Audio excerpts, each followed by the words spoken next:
अभी ठंडों का मौसम चल रहा है, तो ऐसे में श्वास संबंधी बीमारियां सबसे ज़्यादा होती हैं, क्योंकि ठंड के मौसम में शरीर में कफ की मात्रा बढ़ जाती है, जिसके कारण आपको सांस लेने में दिक्कत होती है, खांसी आने लगती है, जुकाम होने लगता है। या जिनको पीनस है या फिर साइनस है या सांस नालिका की सूजन है या अस्थमा है, ऐसे रोगों में उन लोगों को बहुत दिक्कत होने लगती है, क्योंकि कफ की मात्रा बढ़ने के उनको लंग में कफ जम जाता है और सांस लेने में दिक्कत आने लगती है। तो आप घर पे कई तरह के ट्रीटमेंट या उपयोग करके देख लिया है, फिर भी आपको आराम नहीं होता है, तो आप इस औषधि का उपयोग करके ज़रूर देखें, क्योंकि ये शरीर में कफ और वात का शमन करती है। अगर आपके श्वास नालिका की सूजन है या उसमें कफ जम गया है या आपको खांसी में कफ आता है, तो ये कफ को निकालने के लिए रामबाण औषधि मानी जाती है। तो दोस्तों, स्टार्ट करते हैं आज की महत्वपूर्ण जानकारी कि श्वास नालिका में आप इस औषधि का किस प्रकार प्रयोग कर सकते हैं।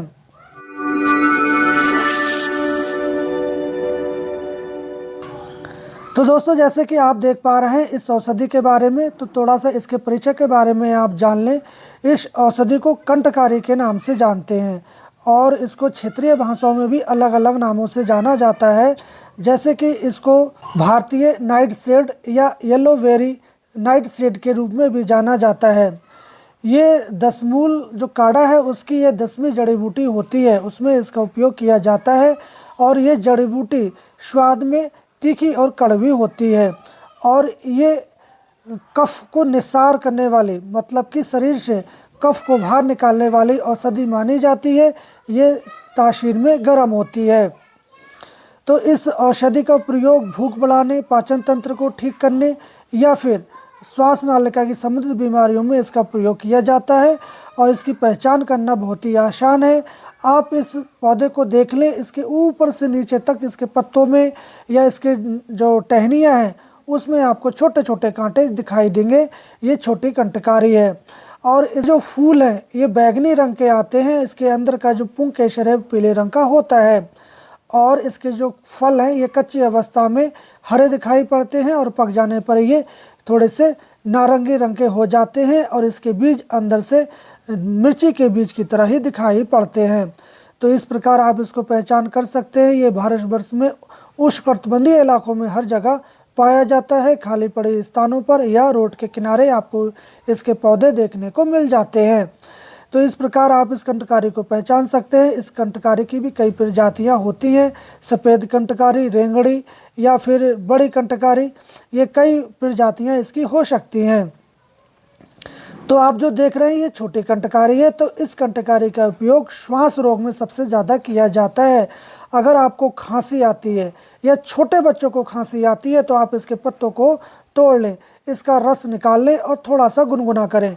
गुनगुना करने के बाद इसमें से तो अगर इसका रस 10 ml है तो उसमें 1 ग्राम की मात्रा में आप शहद मिलाएं और 1 ग्राम आप इसमें अदरक का रस मिला दें और इसको गुनगुना गर्म करने के बाद और छानने के बाद इसको ठंडा करके आप दिन में 3 से 4 बार पिलाएं तो आपको खांसी या जो छोटे बच्चों की खांसी है, जिसको घबराहट आती है, निमोनिया है या सीने में कफ जम गया है, ऐसे रोगों में आप इसका सेवन करवाएं तो उनको बहुत जल्दी से आराम होने वाला है।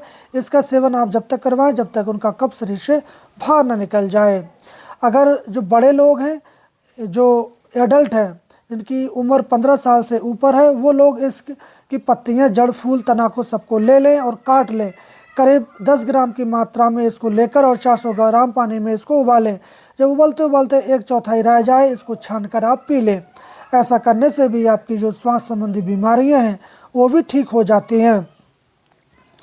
अस्थमा या ब्राउनटिस या फिर सूखी खांसी या बलगमी खांसी, किसी भी प्रकार की खांसी हो, उसमें हम क्या करते हैं कि आपको अकौवा के पत्ते लेने हैं 100 ग्राम, धतूरे के पत्ते 50 ग्राम और अपमार, जिसको चिचटा कहते हैं, उसका पंचांग लेना है आपको 100 ग्राम और काला नमक 100 ग्राम और कंटकारी, इसके पत्ते भी या इसके पंचांग आपको 100 ग्राम ले लेना है। ये सारी चीज़ें आप बारीक करके पीस कर और इसको एक कढ़ाई में रख दें। ऊपर से किसी बर्तन से ढाँक दें और नीचे से आग जला दें। ये धीरे धीरे ये जब जलने लगे, ये जल कर इसको जब राख बन जाए तब आप इसको उतार लें और इसको बारीक कर लें, पाउडर कर लें और छान के रख लें। आप खांसी, अस्थमा या ब्राउनटिस या अस्थमा का अटैक पड़ा हो, ऐसी कंडीशन में आप 1 से 3 ग्राम की मात्रा में आप शहद के साथ सेवन करवाएं। और इसका सेवन करवाने का तरीका यह है कि आप खाने के 1 घंटे के बाद इसको सेवन करें, पानी या शहद के साथ, गुनगुना पानी। और इस दवाई को सेवन करने के 1 घंटे तक कुछ ना लें। ऐसा आप कुछ समय करते हैं तो आपकी ये सारी प्रॉब्लम दूर हो जाती हैं। लंग इन्फेक्शन, अस्थमा, ब्राउनटिस, सांस की दिक्कत या कफ संबंधी बीमारियां, ये आपकी हमेशा हमेशा के लिए ठीक हो जाती हैं। इसको बनाकर हम अपने क्लिनिक पर रखते हैं और लोगों को बांटते हैं। तो इस प्रकार आप इसका यूज कर सकते हैं। दूसरे, इसके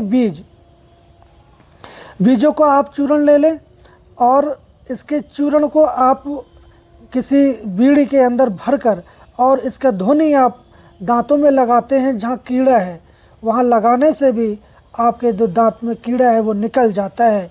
इस प्रकार इसकी धुनी से दांतों की समस्या भी दूर हो जाती है। और अगर दांतों में दर्द है तो आप इसके फलों को तोड़ लें और 10 ग्राम फल है 400 ग्राम पानी में उबालें और उबलते उबलते 1/4 रह जाए उसको छानें और छानने के बाद आप उसके गरारे करें मुंह में दिन में 3 से 4 बार।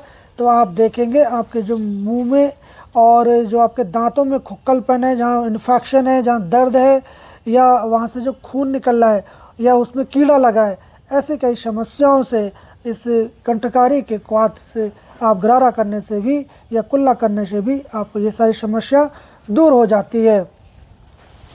अपच जैसे रोगों में भी इसका उपयोग किया जा सकता है। आयुर्वेद के अनुसार अपच का अर्थ होता है पाचन क्रिया की अधूरी प्रक्रिया, खाना पचता नहीं है, सड़ता है। तो इसको मंद अग्नि भी बोलते हैं, जिसकी पाचन जो अग्नि है वो कमज़ोर हो जाती है। तो इन बीमारियों में भी आप कंठकारी का चूर्ण आप गुनगुने पानी के साथ भोजन के 1 घंटे के बाद आप सेवन करते हैं तो आपकी पाचन तंत्र जो अव्यवस्थित था उसको व्यवस्थित करता है, सुचारू करता है और आपके जठर अग्नि को बढ़ाता है। आपको भूख भी अच्छी लगती है। तो आपका ये डाइजेस्ट सिस्टम को ठीक करने के लिए भी आप इसका उपयोग कर सकते हैं। इसको आप 1/4 से लेके आधा चम्मच तक आप इसका पाउडर शहद के साथ इस्तेमाल करते हैं तो आपका पाचन संबंधी बीमारियां भी ठीक हो जाती हैं। कंठकारी की जड़ का चूर्ण दही के साथ खाने से आपकी किडनी की पथरी भी निकल जाती है। और इस कंठकारी के बीजों का सेवन आप करते हैं तो आपके मासिक धर्म के दौरान या प्रसव के होने वाले दर्द को भी कम करने के लिए आप इसका इस्तेमाल कर सकते हैं। तो इस कंठकारी की फूल, पत्ती, तना, पुंकेसर और इसके बीज, इसके पंचांग का उपयोग में लाया जाता है। तो हमने जितनी भी बीमारियां बताई उसमें आप इस कंठकारी का जितनी मात्रा में उपयोग किया गया उतनी मात्रा में आप कर सकते हैं। और किसी विशेष बीमारी में आप इसका प्रयोग करना चाहते हैं तो आप अपने नज़दीकी जो वैद्य हैं, डॉक्टर हैं, चिकित्सक हैं, उनकी देखरेख में आप इसका प्रयोग कर सकते हैं। वनस्पति के कोई भी दुष्प्रभाव नहीं है। इस वनस्पति का उपयोग छोटे बच्चे, बुजुर्ग लोग या अडल्ट लोग सभी कर सकते हैं। तो हम कल फिर मिलेंगे एक नई औषधीय जानकारी के साथ। तब तक आप स्वस्थ रहें, मस्त रहें। जय हिंद।